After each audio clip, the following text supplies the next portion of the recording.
Hi there. Welcome back. Welcome back to the part 2 of change management. Change management. Change is inevitable. Change is the only constant. And how do you manage? Now, there is a questionnaire that is on display which would help you understand how much you are defensive or resistive about change. Or are you committed towards change? Are you welcoming change? The next set of slides will show you a questionnaire.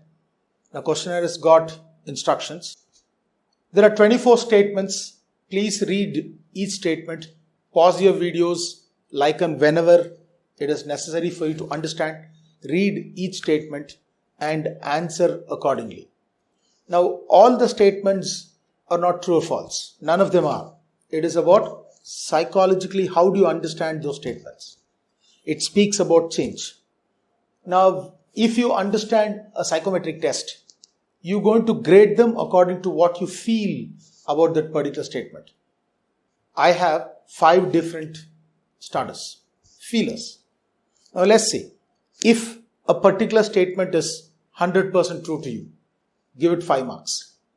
If it is 80 to 90% true, give it 4 marks. If it is 40, 50 to 60% true, give it 3 marks. If it is 20% true, give it 2 marks. If it is not at all true, 0%, give it 1 mark. Now, once you understand the scoring patterns, please go and read the sentences. The 3 full slides of sentences, 24 statements, award the marks according to how you require them. Pause the video whenever you feel is appropriate. Read the sentences, understand the sentences before awarding marks. Well now, I hope you have taken enough time to award marks. Let me go a little more further and tell you about how you score or how you count the marks. For series A of questions, we'll mark it as 4 series. Series A, Series B, Series C and Series D. Series A question numbers would be, I want you to look at that question numbers. Question numbers would be 1, 5, 9, 13, 17 and 21. I repeat, 1, 5, 9, 13, 17 and 21.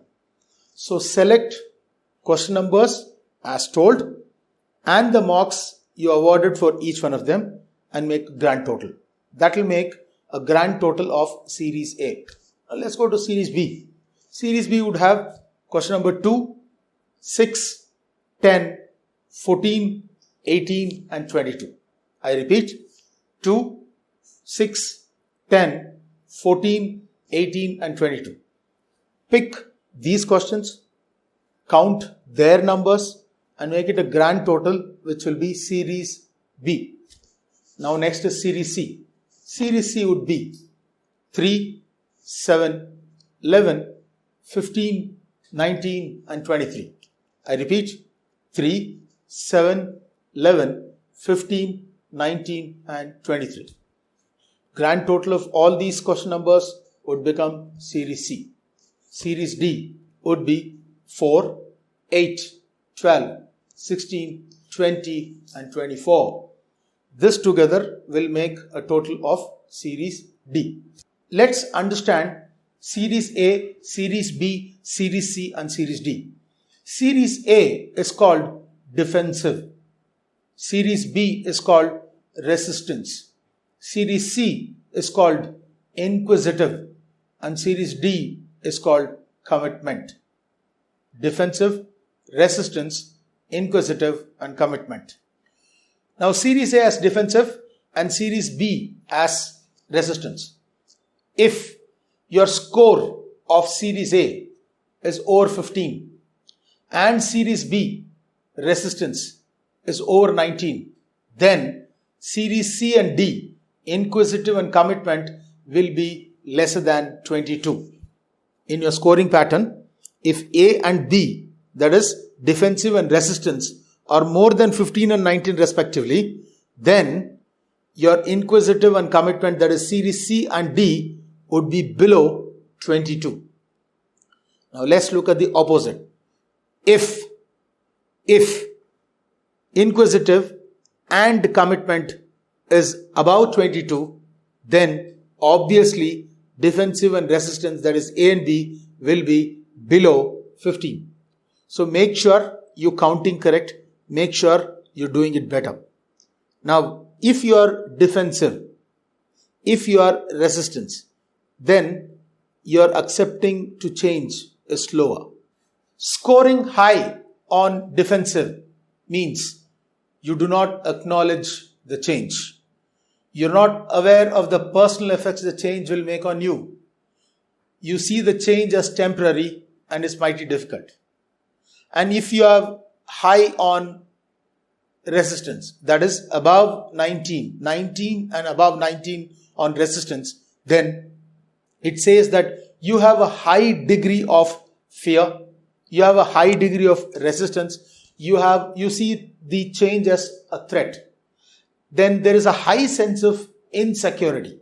You feel embarrassed in public places because you cannot accept the change that's happening around you, because you have a heavy resistance of change. And most of all, realization of limited power. You have this very small limited power to yourself, and that's what you think is there with you. It is not maximum. Now, as I told, low on high and defensive and resistance is the best that you can have. Wherein high on inquisitive and commitment says that you are welcoming change. That means you're adaptable and you have an open mind. Now let's look about what it means to say if you have more than 22 on inquisitive. If you have more than 22 on inquisitive, it means that you are excited by the change, you're focused on the future, and you feel very positive about whatever is happening. Now we've been speaking about change a lot. Let us understand if you have perfect 10, meaning to say more than 22 on commitment towards change. If you're there, it means you're accepted what you are and what are the surroundings. You don't have a mental block, neither do you have a mindset. You make a lot of effort to sustain and be there with the change. You're excited about it, you welcome with open arms, and you're very, very comfortable going on to new things around you to get into new changes. So, having a higher score on inquisitive and commitment is a greater possibility to say that you're accepting change with an open arm, wherein having a higher with defensive and resistance to say that you do not welcome change at all. Very slow, we have to look about how we are going to move or go through away from defensive to be welcoming change. Look around you, seek out information, and there's nothing wrong in saying, I don't know. Accept that you're not aware and ask for help. Nothing wrong. Just being yourself, not accepting the changes around you, is going to make you depressive and going to push you down rather than going up this ladder of success. The same way, if you're high on resistance, it means to say that you do not acknowledge change and you cannot face change as it is because you have a heavy resistance. You understand that you will want to blame others for what is not happening to you rather than just accepting what is happening to you and going further in life. You seek out help from others and talk candidly. That's when you can move away from resistance. As long as you're open with people to say about you are in this problem and you want help at this place, at this juncture, you cannot move out of resistance. What can you do to move out of inquisitive towards commitment? Learn and practice new skills that are needed to manage change. Whenever you get acknowledged, you get exposed to a new change, understand and welcome it. Now when you see something called as a technology, when you see something called an objective, when you see something as a new learning, open, understand, and you will definitely manage change better. Try to view the change from different perspective, not just your thought. You look at from all other way of looking at the change. Imagine what you're trying to create and the positive vision of what you want to happen. The plan backwards will definitely lead you to where you want to go. Now, I am ready with this answer that 5 years later, I want to be here.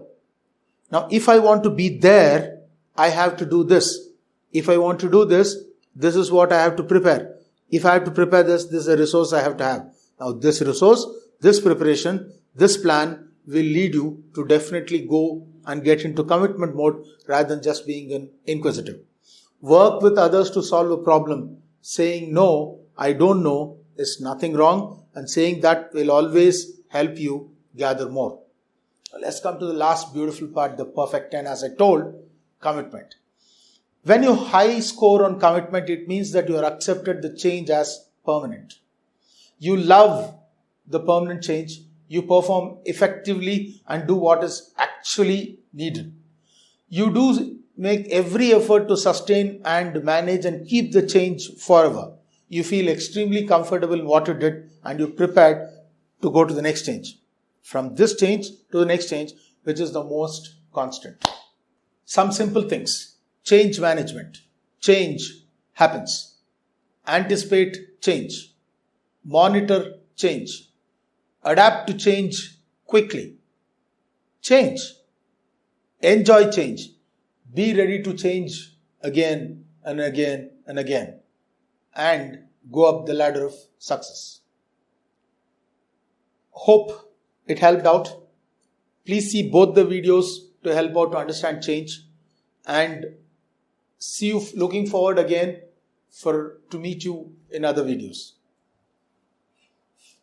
In this video of change management, we were able to understand what is a paradigm, what is a paradigm shift, what is paradigm effect, what is paradigm flexibility, and what is paradigm paralysis.